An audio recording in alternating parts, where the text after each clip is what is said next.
Olá, a paz do Senhor Jesus aos alunos da Escola Bíblica Dominical. Eu sou o pastor Marco e nós estamos de volta com a aula, né? Nós estamos aqui na primeira aula do trimestre, do quarto trimestre, né? E hoje nós falaremos aqui de um assunto muito importante. Hoje falaremos do ser humano, né? Como ele foi criado e do que, do que se compõe, né, o corpo do ser humano. Amém? Vamos começar?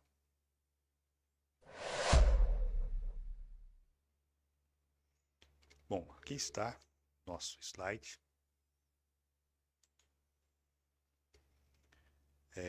O homem, né? Corpo, alma e espírito.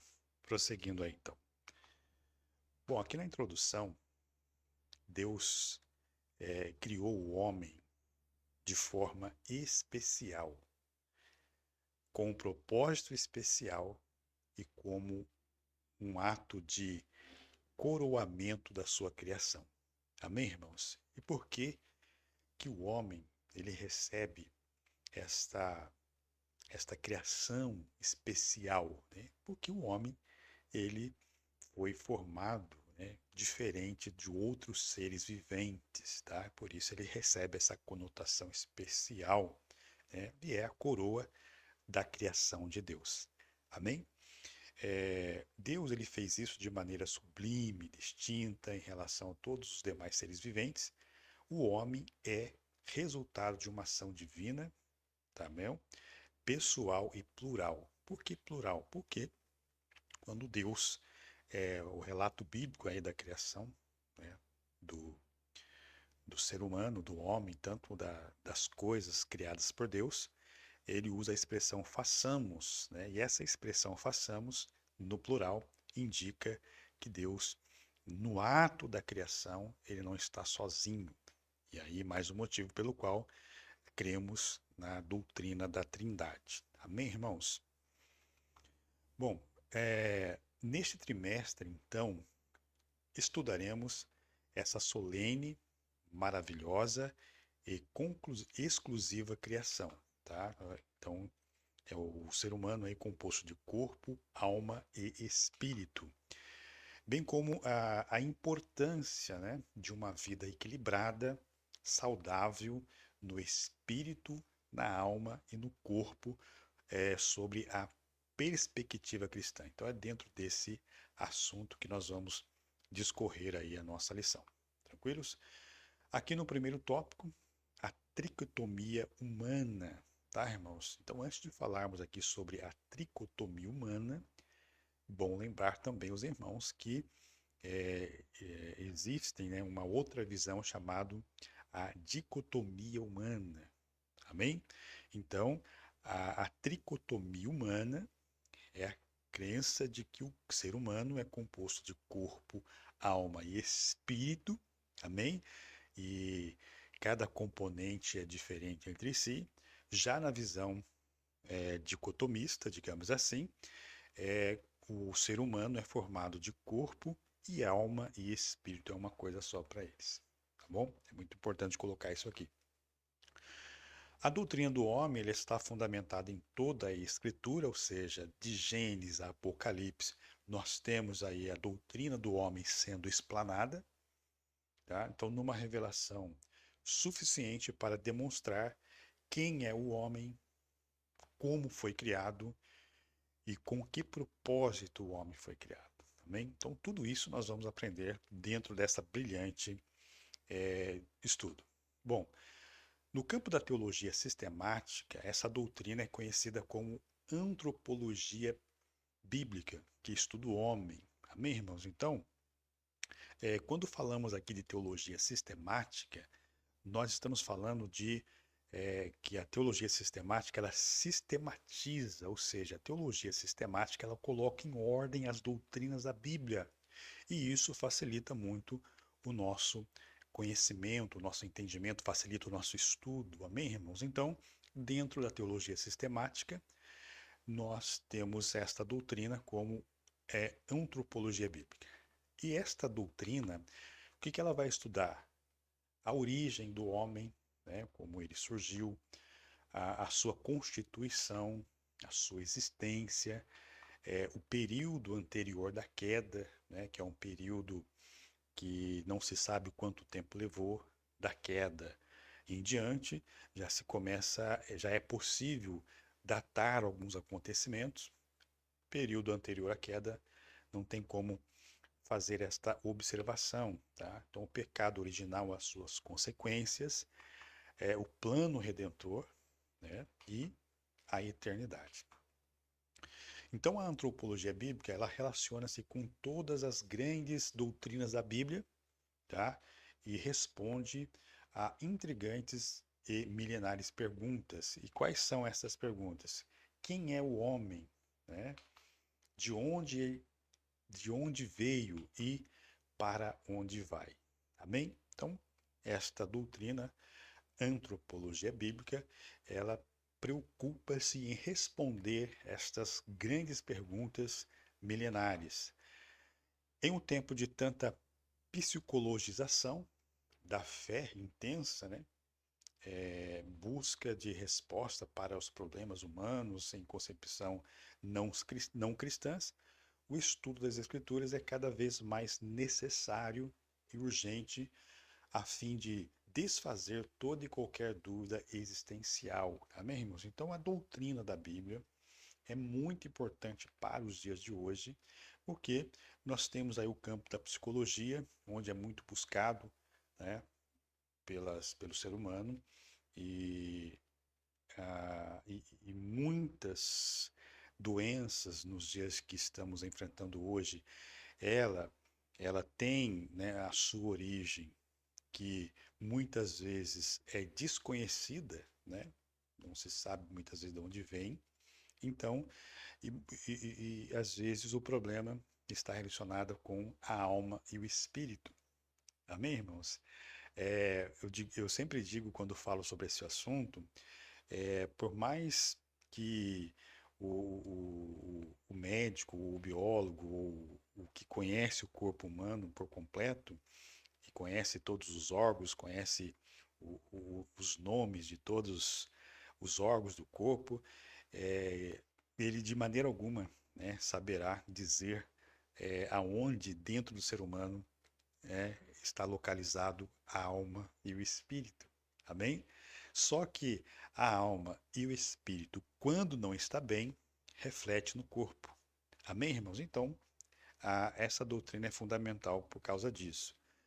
A teologia utiliza o termo tricotomia para tratar da tríplice constituição do ser humano, que é o corpo, alma e o espírito. Estas três substâncias ou componentes do homem são descritas tanto no Antigo Testamento como no Novo Testamento. Amém, irmãos? Então, no Antigo Testamento e o Novo Testamento, nós encontramos aí descrito a, a, a tricotomia, né? Então, o próprio Senhor Jesus encarnado possuía essa constituição.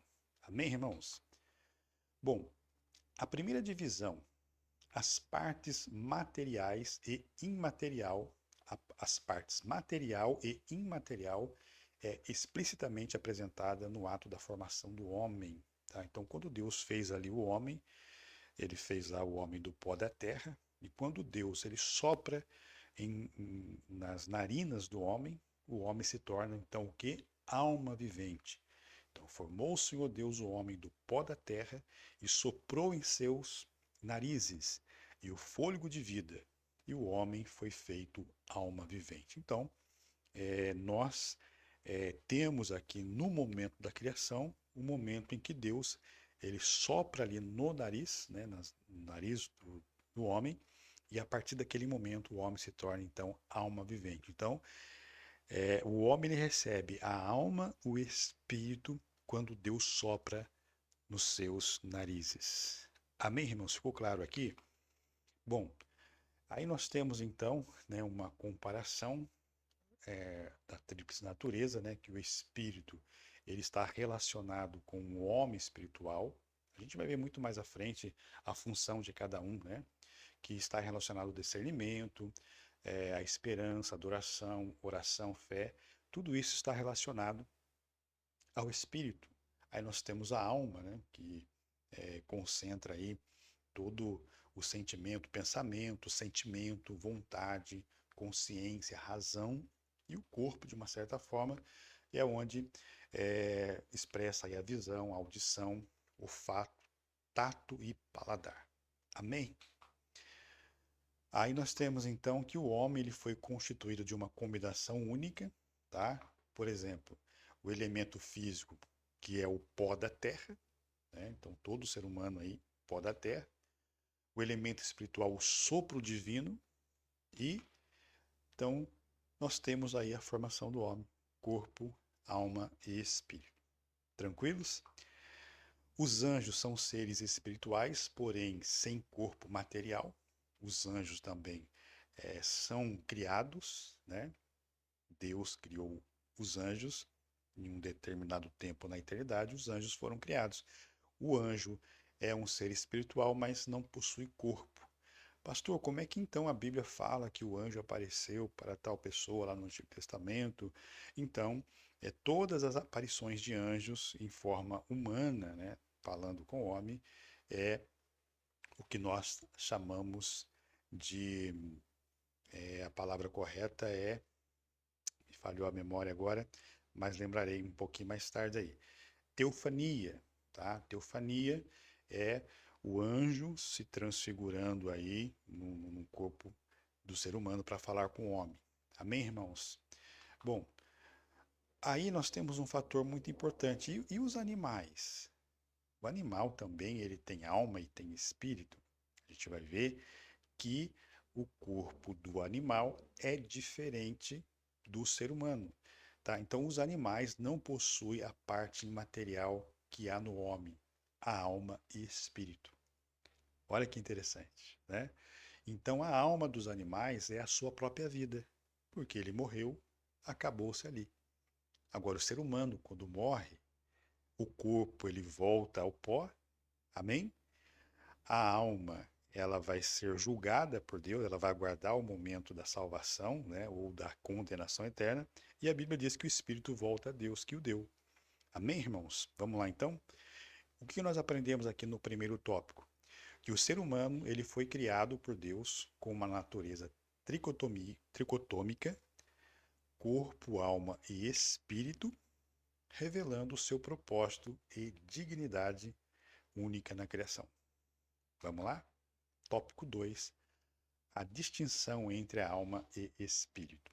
Vamos ver agora qual é a função de cada uma delas. Do hebraico, nephesh, né, do grego psique, a alma é uma das muitas palavras polissêmicas, né? Ou seja, ela tem vários significados. Por isso que muitas pessoas fazem uma confusão achando que alma e espírito é uma coisa só. Porque existem passagens que naquela ocasião ela quer dizer, né, tanto uma quanto a outra. Então, no sentido alma, alma vivente, Gênesis 1:20, o homem se tornou alma vivente. O sentido de vida, tá? Usada para os animais. Então, essa mesma alma vivente aqui, eu estou explicando que ela tem vários significados, porque ela aparece aqui, o ser humano, como alma vivente, mas no sentido dos animais, esta alma também aparece como a vida do animal. Deu para entender? A alma do homem ela constitui substância espiritual, incorpórea, invisível e imortal. Amém, irmãos? Então, a alma do ser humano, ela é espiritual, incorpórea, invisível e imortal. Por isso que quando o ser humano morre, né, a alma desse ser humano ou vai, né, para a salvação eterna ou para a condenação eterna. Não morre, a alma do ser humano não morre. Tranquilos? A alma é dotada de razão, sentimentos, vontade, atributos dados por Deus ao homem para o exercício da sua missão, tá? E relacionamento com o Criador e seus semelhantes. Amém, irmãos? Então, tá aqui, a alma, ela expressa o sentimento, tá? Vontades, né? Que envolve, então, esse relacionamento com Deus. Já o espírito do hebraico, ruach, né? Ou no grego, pneuma, o espírito do homem provém de Deus e constitui a sua principal dimensão. Então, é por meio dele que mantemos a nossa comunhão com o Criador. Assim como a alma, ela expressa sentimento, vontade, não é isso? O espírito humano é aquele que tem a função de fazer a ligação com Deus. Amém, irmãos? Então, o espírito dentro do homem tem essa função de fazer esta ligação com Deus, essa comunhão com Deus é através do espírito. Deu para entender? Vamos lá? O espírito junto com a alma é inseparável dela. Então, o espírito junto com a alma e inseparável dela compõe a parte imaterial do ser humano. Amém? Então, o homem exterior, corpo, e o homem interior, alma e espírito. Claros? Vamos lá? Antônio Gilberto, um grande ensinador da palavra de Deus, ele ensina que o espírito é a fonte da vida recebida de Deus, certo? O espírito usa e transmite essa vida para a alma. Olha que interessante, né? A alma expressa, a alma expressa por meio do corpo, utilizando os seus sentidos físicos para explorar o mundo exterior.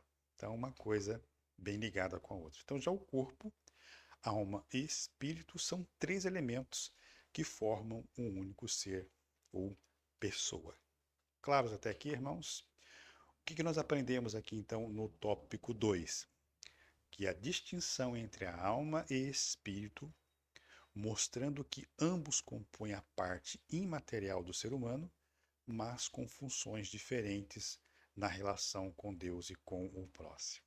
Tópico 3, a interação das três dimensões. Bom, corpo, afetos e somatização. Então, o corpo no grego, soma, é a parte material do ser humano, por meio da qual comumente manifestamos os atributos da alma e do espírito. Então, o corpo, né, é a expressão daquilo que a alma e o espírito transmite ao corpo. Amém, irmãos? Bom, empregando o vocábulo coração, né, no grego cardia, como sinônimo de alma. Então, muitas vezes, o coração é colocado aqui, né, como sinônimo de alma, porque expressa os sentimentos. Amém, irmãos? Tanto no Antigo como no Novo Testamento. O coração alegre formoseia o rosto, Provérbios 15 e 13. O coração com saúde é a vida da carne. Olha só, Provérbios 14 e 30. Então, quando fala coração aqui, é o sentimento da alma, né? Então, não é o coração carne, né, irmãos? É um sentimento. O coração alegre serve de bom remédio, mas o espírito abatido virá a secar os ossos. Provérbios 17 e 22. Então, identificados como doenças, né, psicossomáticas, a partir do século 22, muitos problemas físicos decorrem de crises da alma. Olha só. E também do espírito, inclusive pecados, conforme o Salmo 31, do 9 ao 10, enfim. Então, olha que interessante, muitos problemas que refletem no corpo são problemas na alma, no espírito. Amém, irmãos? Então, por isso é muito importante, nós cuidarmos da nossa vida espiritual. Amém? Muito importante. Bom, da mesma forma que o corpo padece por causa de disfunções da alma e do espírito, esses também sofrem por problema do corpo. Amém? Então, o corpo, quando não está bem, a alma e o espírito também tende a sofrer essas dificuldades, né? Então, um viver santo, equilibrado, requer constante vigilância, oração, preservando o corpo, alma e espírito em toda espécie de males. Então, a Bíblia Sagrada nos recomenda, irmãos, que nós devemos servir a Deus em espírito, alma e corpo, de dentro para fora e não de fora para dentro. Então a língua é um dos membros que mais produzem angústia ao ser humano. Provérbios 18:7. A língua tem é, o, o nefasto, né? Ela pode, é o poder de contaminar a pessoa por inteiro. Olha que interessante, né? Então, a língua é um membro do corpo. O acompanhamento médico e psicológico é importante em situações clinicamente diagnosticadas. Amém, irmãos? Nós estamos falando aqui de uma situação que é importante buscar a Deus em oração, curar a alma, curar o espírito, mas se a pessoa precisa de um atendimento clínico, né, um profissional da área, ela deve buscar, porque eles também estão aí e cumprem muito bem também o seu papel.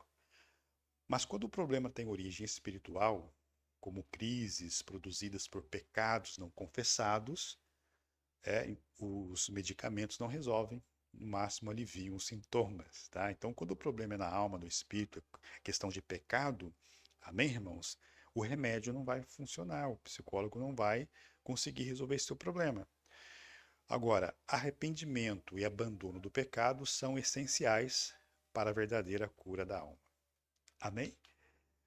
O que então nós aprendemos aqui no tópico 3? Que o corpo, a alma e o espírito estão interligados. Amém, irmãos? Ele vive em sintonia entre eles. O equilíbrio entre essas dimensões é essencial para uma vida cristã saudável, plena diante de Deus. Partindo para a nossa conclusão, tá? O que nós aprendemos então aqui? Que uma correta compreensão espiritual acerca do homem e da sua constituição e propósito é fundamental para uma vida cristã equilibrada. Amém, irmãos? Mesmo as almas mais piedosas não encontram verdadeira paz e alegria senão em Deus, o seu Criador. Amém? E pois a alegria do Senhor é a nossa força. Amém, irmãos? Então, nós encerramos aqui esta aula. Espero ter aqui cumprido os objetivos que a lição determina e já marco um próximo encontro com você na semana que vem, na lição de número 2. Fiquem com Deus.